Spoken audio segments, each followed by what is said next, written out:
Yeah, so basically, in the long corner, in the far corner, there's a platform happening there. You can't quite see anything about it. Oh, right. Eat shit. Go in.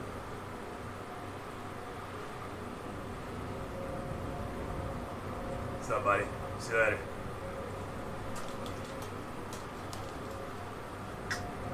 And done. Should I give him like a million XP beforehand? 18 million. So in any event, It's not like he just there's a can't- platform off in the corner. You can't quite see how it's put together. Like I said, it's dark in the room. There's no illumination happening. It's just a big open space. Oh, so it's dark. You can't see the. That's figure quite the then. thing. You see in the silhouette of movement, and Oh, sorry, I meant to say along the furnishings, there's a lantern up there.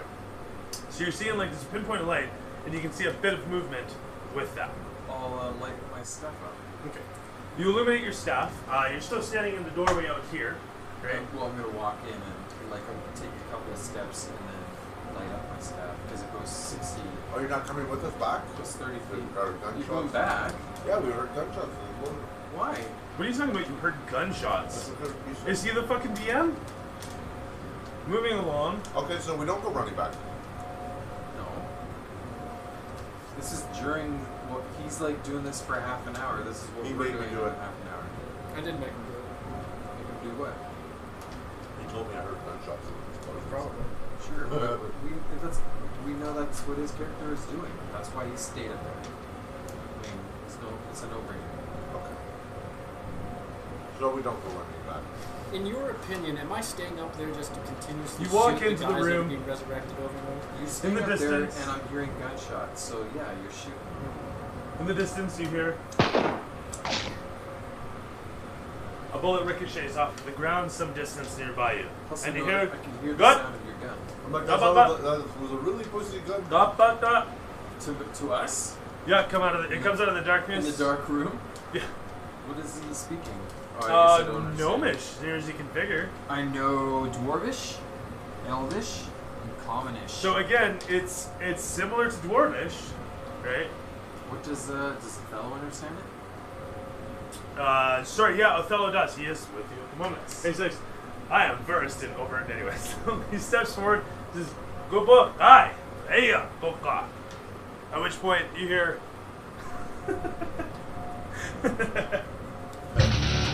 No, you don't fucking hear that. You hear Oh no, hang on. That would be another Othello just ricochet. shoots. Another shot and a ricochet off the ground. At which point Othello says, I do not believe they are friendly. However, they are not attempting to maim us, simply warn us. What are they warning us about? I am assuming that we should not be present here. What's I'm like, give me a chance here. I might know something. I put my guns away and I go walking out like in the peace gesture of our barbarian people. Oh, okay, fair enough. Hoping You know what? hopefully they don't shoot me. Throw me a performance. Battle axe held high over your head. Not that I have a good charisma or anything. No, I roll it like a 7. You can give me proficiency on that, because, I mean, this is your tribal thing, right? It's all good. So, 10. Fuck it, it's 50%. You go out there, you know what? I'll give you odds or evens. It's like, it's me. He's scared as fuck. Oh, fuck it. You know what? You go in there, give him the performance. Black Mountain for birdies, you know, et cetera, whatever. Super role played, expertly done. You represent your people so well. They're like, oh, a those credit to stupid the tribe. barbarians. A credit to the entire mountain range of Black Mountain.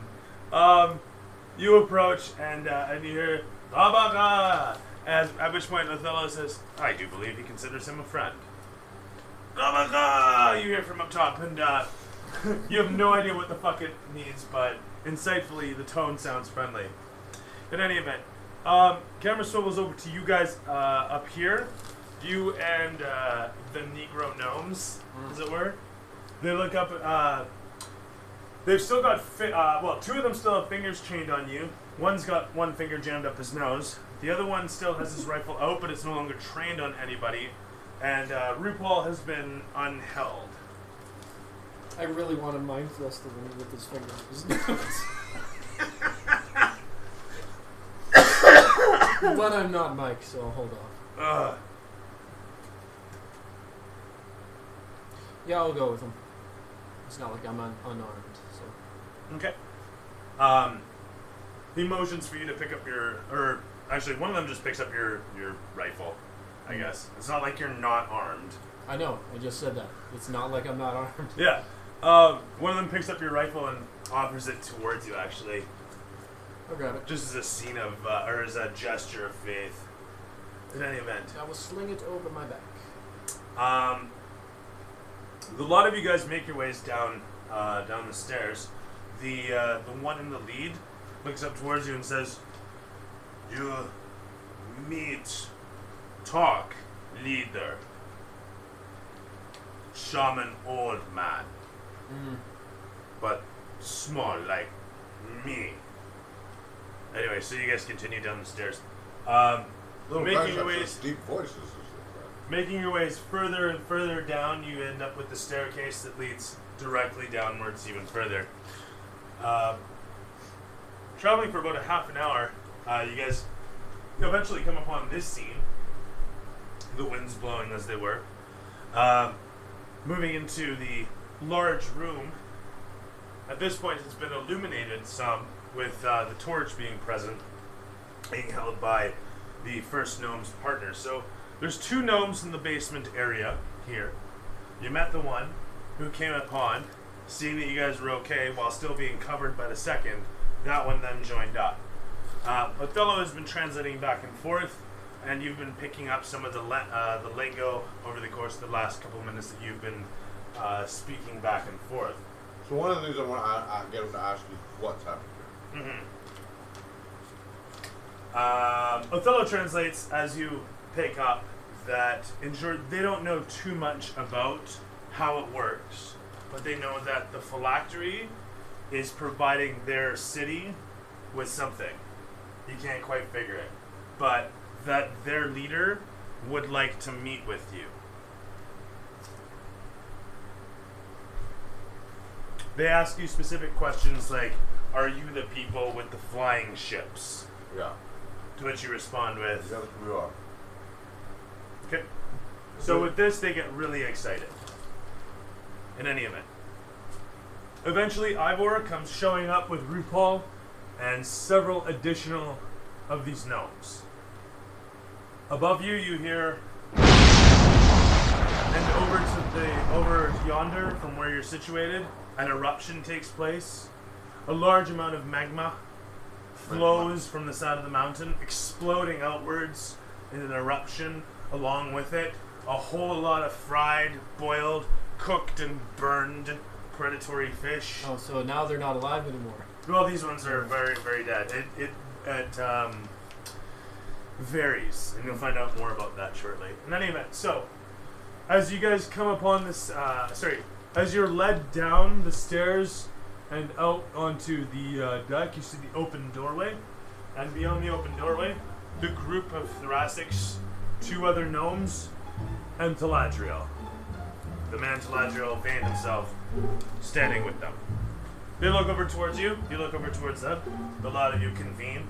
A bunch of them start talking back and forth, laughing, making gestures of big people. One of them finally goes, "Hey, boy, what's up?"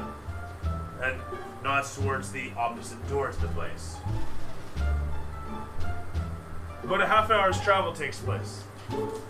You end up outside, following along a mountain trail. Along, eh? A We're going at a staircase, slow pace. 2 They are short. staircases, and then a cave tunnel that leads through a large steel door. And then finally another set of tunnels and another large steel door. And a half an hour passes after that. And finally you find yourself in front of another big steel door. And it opens up, and beyond there, Another steel door. well actually no, it's a small city. It's a double steel door. It's a large chamber with You know a small what? city. That really disappointed me that you did that. Because there should have been another large steel door.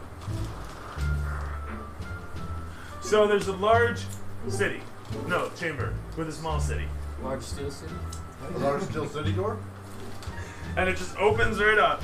So Therein, you see several people milling about, guards at the gates, welcoming you in as you're led by the contingent of gnomes. They don't speak much, other than to say this way, that way. Yeah.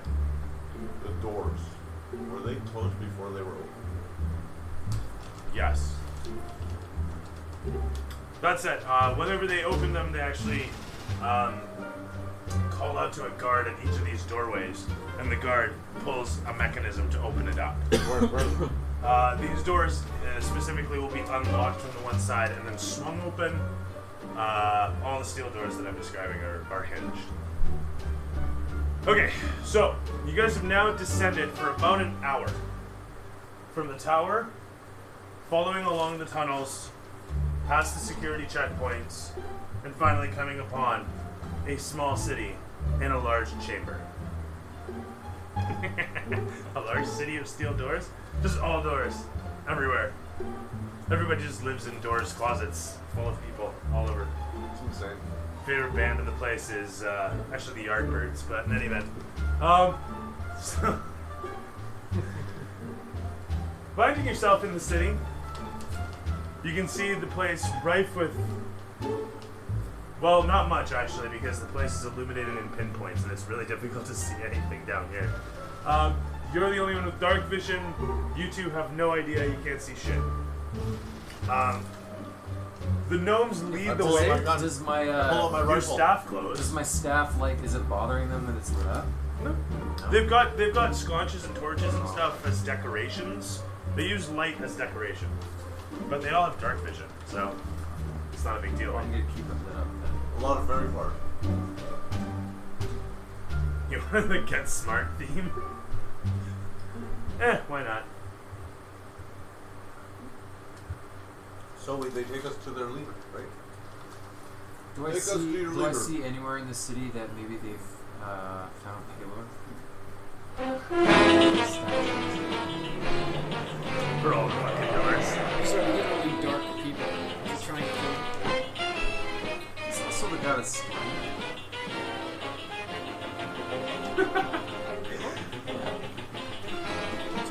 sun. They've all got a couple of pantheons. Strength, Or a couple, for domains, yeah. in any event, getting back on it. Point being, is you guys get into the city here. The last gate shutting behind you as the gnomes close it. The one in the lead also ignites. He ignites his fingertip. Actually, he's got a little object on his finger that he holds up. And he ignites that with a light spell and pulls it off. And he says, "Boo boo, boo."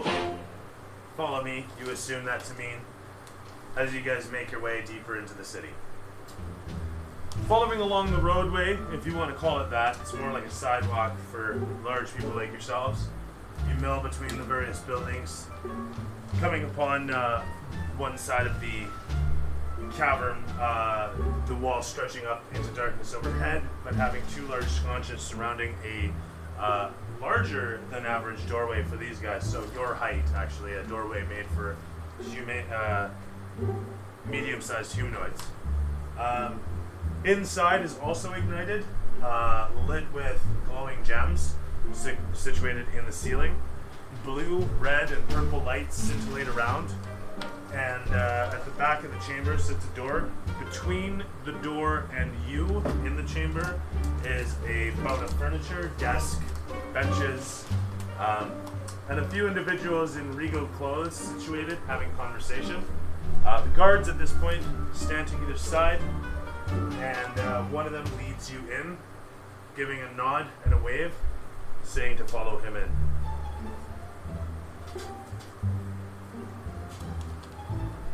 Othello looks to the lot of you for direction. I start following. Thoracic enters into the room. I will as well. Vane follows in with Thoracics into the chamber, along with the gnomes.